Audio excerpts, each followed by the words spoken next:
ബിസ്മില്ലാ അൽഹംദുലില്ലാ വസ്സലാത്തു വസ്സലാമു അലാ റസൂലില്ലാ വഅലാ ആലിഹി വസഹ്ബിഹി വമൻ ഇഹ്തദാ ബിഹുദാഹു അമ്മാ ബഅദ്. സൂറത്തു ത്വാഹ 118 മുതൽ 120 വരെയുള്ള 3 വചനങ്ങൾ പാരായണം ചെയ്യുമ്പോൾ ശ്രദ്ധിക്കേണ്ട നിയമങ്ങൾ സൂചിപ്പിക്കാം. ഇന്നലക, ഇവിടെ നൂൻ മുശദ്ദദയെ മണിക്കണം. 2 ഹറക്കത്തിൻ്റെ അളവിൽ അതിന് ഉന്നത്ത് കൊടുക്കണം. ഇന്നലക ലക അല്ലാ തജൂഅ ഫീഹ. ഇതിലെല്ലാം തർക്കീഖ് ചെയ്യേണ്ട ഇസ്തിഫാലിൻ്റെ ഹർഫുകളാണ് എന്നത് പ്രത്യേകം ശ്രദ്ധേയമാണ്. ഒന്നിനും തഫ്ഖീമില്ല. എല്ലാം കൃത്യമായി അതിൻ്റെ മഖ്റജിൽ നിന്നും ഒഴിഞ്ഞുകൊണ്ടാണ് പാരായണം ചെയ്യേണ്ടത്. ഇന്നലക അല്ലാ തജൂഅ ഫീഹ വലാ തഅറ. റായിനും അതിൻ്റെ ദീർഘാക്ഷരമായ അലിഫിനും തഫ്ഖീം കൊടുക്കണം. തടിപ്പിച്ച് സ്വരഭാരത്തോടെ ഉച്ചരിക്കണം. വലാ തഅറ. എന്നാൽ ഇവിടെ വന്ന പ്രത്യേകമായി ശ്രദ്ധിക്കേണ്ട ഹൽക്കിൻ്റെ ഹർഫായ ഐന്, അത് അതിൻ്റെ കൃത്യമായ മഖ്റജിൽ നിന്ന് വരാൻ ശ്രദ്ധിക്കേണ്ടതാണ്. അപ്രകാരം എല്ലാ ഹർഫുകളും കൃത്യമായി മഖ്റജിൽ നിന്ന് വ്യക്തമായി ഉച്ചരിച്ചുകൊണ്ട് തന്നെ പാരായണം ചെയ്യണം. വഅന്നക, ഇവിടെയും നൂൻ മുശദ്ദദ വന്നു. ഷദ്ദുള്ള നൂനിനെ 2 ഹറക്കത്തിൻ്റെ അളവിൽ മണിക്കുക. വഅന്നക ലാ തഗ്മഉ തഫ്ഖീം ചെയ്ത് സ്വരഭാരത്തോടെ ഉച്ചരിക്കേണ്ട ഇസ്തിഅലാഇൻ്റെ ഹർഫാണ്. ലാ തഗ്മഉ, വാഇന് മാത്രമേ തഫ്ഖീം വരാവൂ എന്നത് ശ്രദ്ധിക്കുക.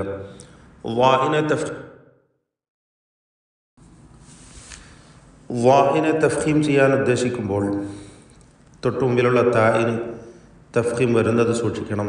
ത്വ എന്നായി പോലെ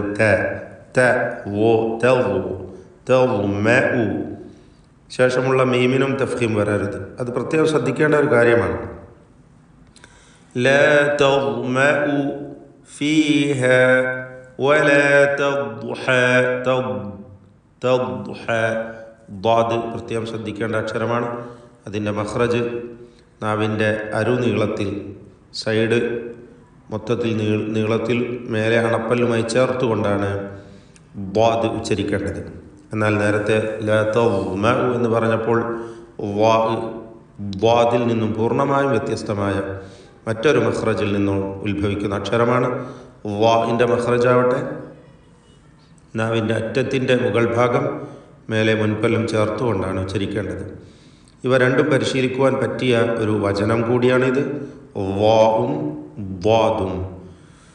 വഅന്നക ലാ തഗ്മഉ ഫീഹ വലാ തദ്ഹ. ദ്വാദിന് തഫ്ഖീമുണ്ട് എന്നത് പ്രത്യേകം ശ്രദ്ധിക്കണം. ഇസ്തിഅലാഇൻ്റെ 7 ഹർഫുകളിൽ പെട്ടതാണ്. വലാ തദ്ഹ.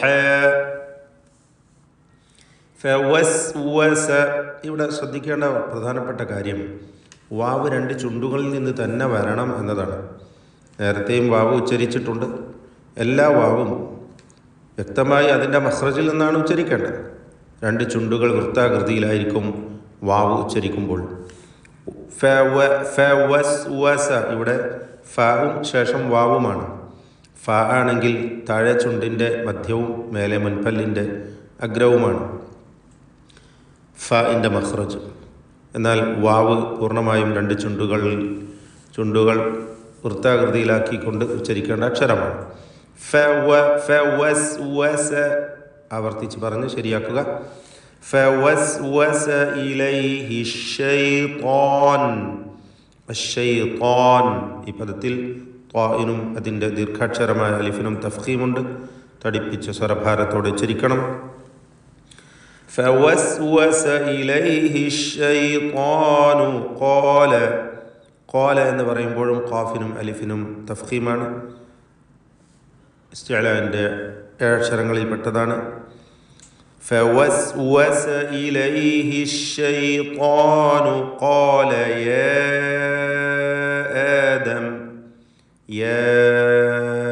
ആദം. ഈ ദീർഘങ്ങളൊക്കെയും ഇസ്തിഫാലിൻ്റെ അക്ഷരങ്ങളെ ദീർഘിപ്പിക്കുകയാകയാൽ തർക്കീഖാണ് എന്നത് പ്രത്യേകം ശ്രദ്ധിക്കുക. യാ എന്നതിലെ ദീർഘം മദ് മുൻഫസിൽ ജായിസാണ്. അലിഫിന് 4 or 5 ഹറക്കത്തിൻ്റെ അളവിൽ ദീർഘം നൽകണം. യാ ആദമു ഹൽ അദുല്ലുക അലാ ഷജറത്തിൽ ഖുൽദ്. അദുല്ലുക എല്ലാ അക്ഷരങ്ങളും കൃത്യമായി വ്യക്തമായി മഖ്റജിൽ നിന്ന് ഉച്ചരിക്കുക. തർക്കീഖിൻ്റെ ഹർഫുകളാണ്, ഒന്നിനും തഫ്ഖീമില്ല. ഹൽ അദുല്ലുക, ഇവിടെ ഹംസ വ്യക്തമാവാതെ ഹൽ അദുല്ലുക എന്ന് പറയും പലരും. തെറ്റാണ്, അങ്ങനെ പറയുന്നത്. ഹൽ അദുല്ലുക അല്ല, ഹൽ അദുല്ലുക. ഹംസ വ്യക്തമാക്കുക. ഹൽ അദുല്ലുക അലാ ഷജറത്തിൽ ഖുൽദ്. റായിന് തഫ്ഖീം കൊടുക്കുക, തടിപ്പിച്ച് റായിനെ ഉച്ചരിക്കുക. ഷജറത്തി അലാ ഷജറത്തിൽ ഖുൽദി വമുൽകിൻ ലാ യബ്ലാ.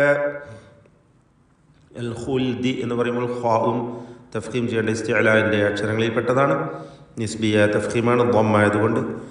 അലാ ഷജറത്തിൽ ഖുൽദി വമുൽകിൻ ലാ യബ്ലാ. ലാ യബ്ല എന്ന് പറയുമ്പോൾ ബാഇൻ്റെ സുക്കൂൻ ഖൽഖല സുഗ്റ നൽകി ശബ്ദം ഹറക്കത്ത് പോലെ ചലിപ്പിച്ച് വ്യക്തമാക്കേണ്ടതാണ്. വമുൽകിൻ ലാ യബ്ല. വമുൽകിൻ എന്നതിലെ തൻവീനിനെ ലാമിലേക്ക് പൂർണ്ണമായും ലയിപ്പിച്ച് മണിക്കാതെ ഉച്ചരിക്കേണ്ടതാണ്. ഇദ്ഗാം ബിഗൈരി ഗുന്ന. വമുൽകിൻ ലാ യബ്ല.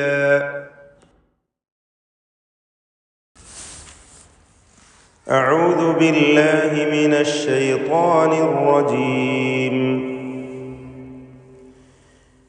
إن لك ألا تجوع فيها ولا تعرى وأنك لا تظمأ فيها ولا تضحى.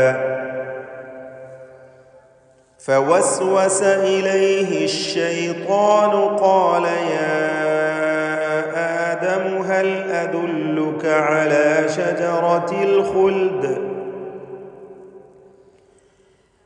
قال يا آدم هل أدلك على شجرة الخلد وملك لا يبلى.